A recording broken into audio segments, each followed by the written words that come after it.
Let's make this automated right now. You've got a null hypothesis, and you've got an alternative hypothesis. Yeah? Let's make a quick little mnemonic, not mnemonic, let's make a quick little set of rules for when we believe which one. When do you believe him?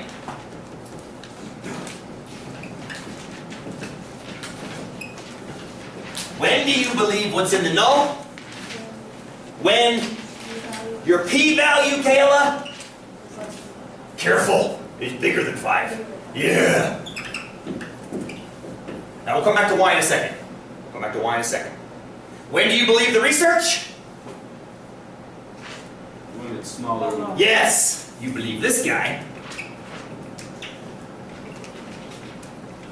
When the p-value is less than 5%. Laura, go please. It's exactly 5%. Good, great question. Great question. You do more studies. Okay. Yeah, Laura asked the best question ever, which is I've covered every possible point on the number line with greater than and less than 5%, except when it hits right at 5%. A, it's never happened, as far as I can tell, because it's impossible for it to happen exactly because it's a continuous distribution, number one. That's a cop-out answer. If it does, you collect more data, or you find some other study that does it similarly, and what that'll happen is it'll shrink or increase the margin of error and give you more conclusion. Does that make sense? It's a great question. What happens when it lands at 5? You collect more data and see if it stays there. If it stays at 5 after more data, you buy a ticket to Vegas, because that shouldn't happen twice. It's like testing positive twice for something you know you don't have. You just stop trying to understand it at that point. But it won't happen more, because I've never seen it happen once, let alone happening twice. Fair? Great question. Kaylee, ask me that question.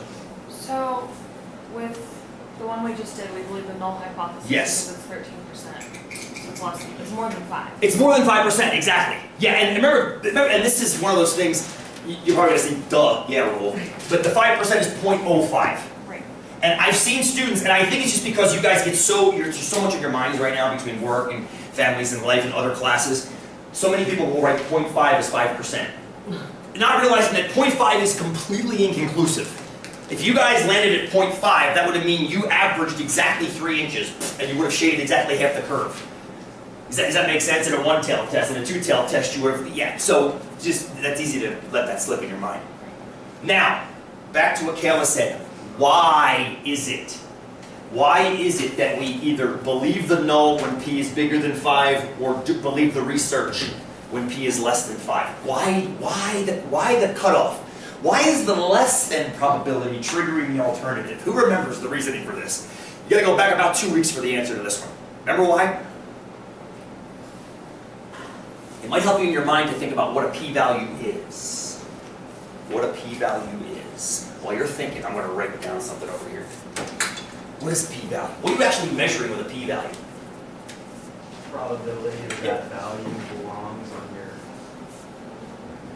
on the distribution around the parameter. Yep.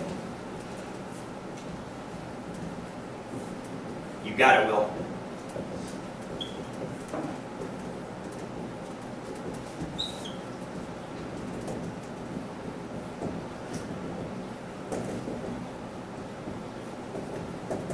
Essentially, this is what the p-value is for the experiment we just did. We went into the experiment believing that you guys were going to target 3 inches. That's why the null hypothesis says mu equals 3 inches. We went in there believing, what the hell? Why should I believe it's not going to be? Let's just assume it is. That gives us the center of our curve. The data that we got back showed us, most likely, that you guys were targeting 3 inches. So, this piece and this piece, do they disagree with each other? Do they disagree? No, they agree with each other. And when these two pieces agree, that means the probability should be high. Does that make sense? If this agrees with this, you've got a high probability, and that's why it's above 5%. High probability means agreement with your data and the null hypothesis. High probability, say that with me. High probability means agreement. You have to say it, just listen to me. High probability means that your data agrees with your null. It doesn't prove anything, it just means that your data is supporting the null hypothesis. So there's no reason not to believe it. What does a small p-value mean? Say it again. That your data is conflicting with the null hypothesis. Those two disagree. Exactly. So suppose for example, and FYI, you guys are the first class to ever get a large p-value in this experiment. Almost every other class wickedly underestimates or overestimates. It's crazy. I should keep data over time on this one because it's all over the place. You guys are the first ones to actually get it close enough to not trigger the alternative. What's the highest you've seen? I don't remember, but nobody ever gets it. That's what's so interesting. Nobody ever gets it. It's cool. It's kind of cool, actually. So, if we got data that was horribly under or horribly overestimated, that means this wouldn't agree with this. Does that kind of make sense? Now, Caleb's going to ask me a great question. Go ahead, go. You can always read it on my face. I never I understood can. anything. So, with the other classes that were way off, what would their p-value look like? Like 0.00? Something like that. Something Yes. like it'd be really, really small? Exactly. Very, very small, which means this doesn't agree with this. Now, yours guys, it's 13%, which some people will say, that's not very big. I mean, it's only like, what, 9% above 5? Well, that's because you guys weren't that close to 3. You were 2.8. So you actually were below what it should have been. So when I say our data was arguably mu equals 3, if it makes you feel better, put a squiggly there. If you arguably doesn't make it, you weren't at 3. If you exactly landed on 3, your p-value would be 100%. Your p-value would be 100% on a two-tailed test, 50% on a one-tailed test, because you would shade either the whole curve or exactly one half of the curve, which is still very large, which means you still believe the null. But that's the kicker. The other classes had very small p-values, which then I'd say, okay, so we have to take a step back and say, you guys aren't catching what 3 inches looks like. And that's okay, that's okay, it's totally fine. Does that make sense? Kelly, does that answer your question? Now, don't be a bad statistician. Suppose we didn't get a p-value with you guys of 13.4%. Suppose we got a p-value of 9.2%. 9.2%. And we did the exact same experiment we just did. So you guys were a little more off in your average. You were 2.7 inches versus 2.8 inches. We got 9.2% p-value. 9.2% would mean, who do we believe? Who do we believe? The null hypothesis. Null hypothesis, right? What a bad statistician will then do is, ooh, if I cut 9.2% in half, it's less than 5%. So let's rerun the test. And when I say rerun the test, I mean just take the data and change the research hypothesis to less than, which will then give you a smaller than 5% p-value, which will then appear that this is true. In other words, ignore the burden of proof that we just saw, take the exact same data, change the hypotheses. Don't pull that crap. If you believe that there is a significant difference, run the test with new data and see if it holds. Don't just take your results and make them match. Don't do The Fugitive. Remember Harrison Ford, The Fugitive? That's what that whole movie was about. That's why he was running. So they're trying to kill him, because they doctored the data. Don't get new data. You see if it still holds. This is why I'm always saying in class, assuming the trend continues. Remember I'm always asking that question on your last exam. If you raise the sample size, generally what happens to the margin of error? Generally it shrinks. But that makes an assumption, doesn't it? Makes an assumption the center stays exactly where the center stays. If I run this experiment again with a different 244 class, as I've shown historically, I will not get 2.8 inches again. It's all over the map.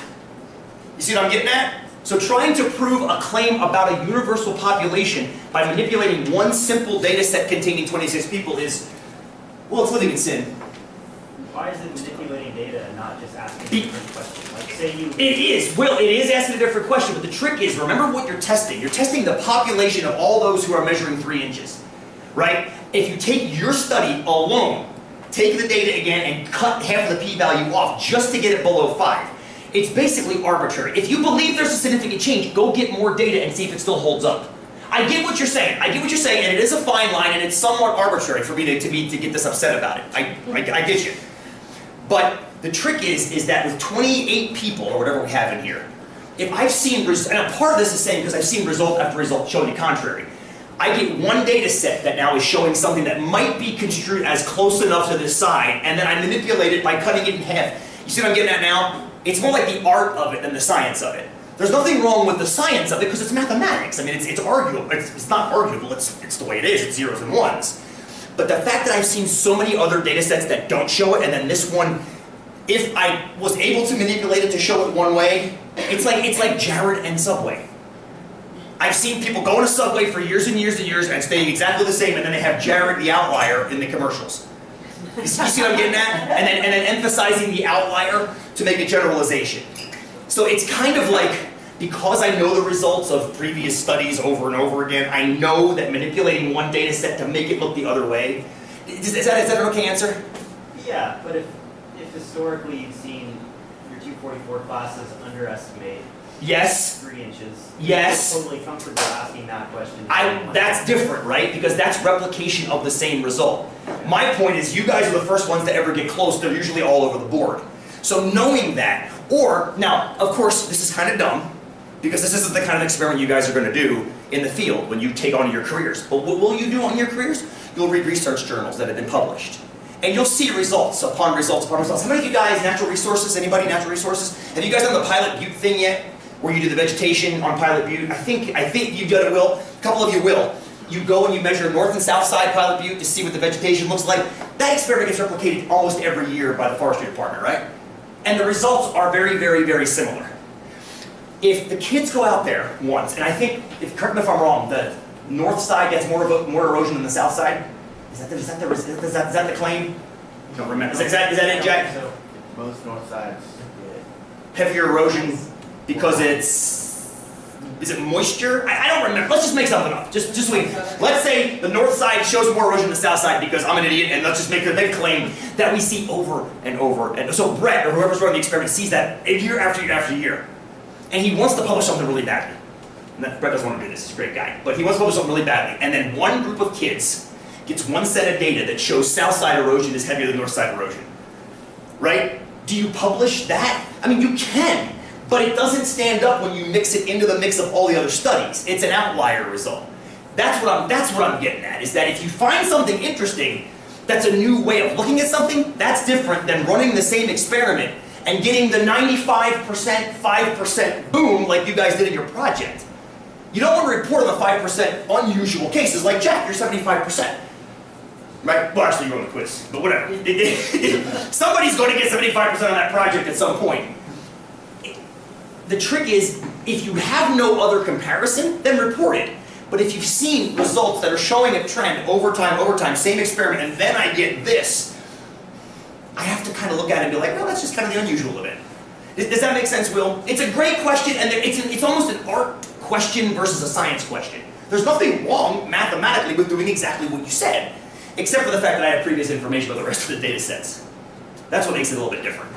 Right. Cool? Sure. Great point, and totally spot on. Because if I was doing a brand new study, if you guys were my first class ever, I'd be like, shit, let's change it. I mean, why not? Maybe this is indicative of the population, then I run it again next term, and the term after, and keep putting the data together, and the margins of error shrink down, and it becomes more significant. Or I run it again and again and again, and the margin of error get wider because the results are wildly varied, and which is generally what's going on. It's a great question, dude. It really is. And it's well outside the scope of this course, but awesome. Totally awesome. Because it's the kind of thing you have to deal with when you're consuming journals. One last example, I'll kick you out for a break. There was a study published last year. Okay, I'm going to screw this up, I know. It was a large sample study. 40,000, I believe, were in the study.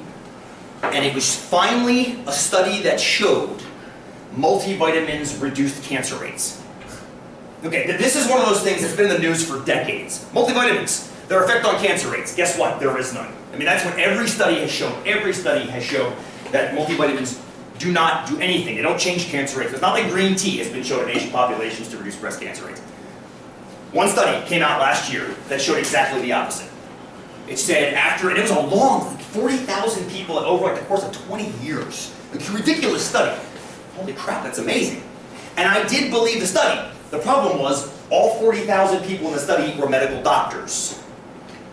The problem was that was not indicated in the results, in the common media representation of the study. The headline, multivitamins reduce cancer rates. Subheadline should have been, amongst doctors aged 35 to 55, whatever the hell it was, which is who actually participated in the study. So again, in our form, yes, we've had all this other data that's shown the contrary, and then one shows something else. We would expect that.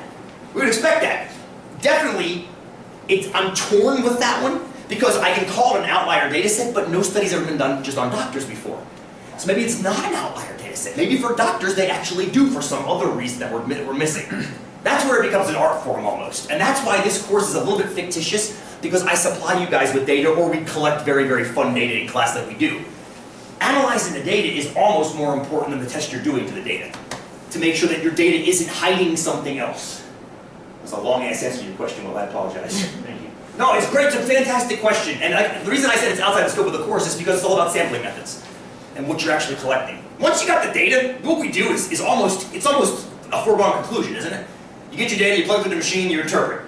Make sure the data is actually what you're trying to look for, huh? You get that glaze. We'll take a walk, get some air. This room feels hot. Thank you for the questions. They're wonderful. We'll do a couple more data sets when we get back.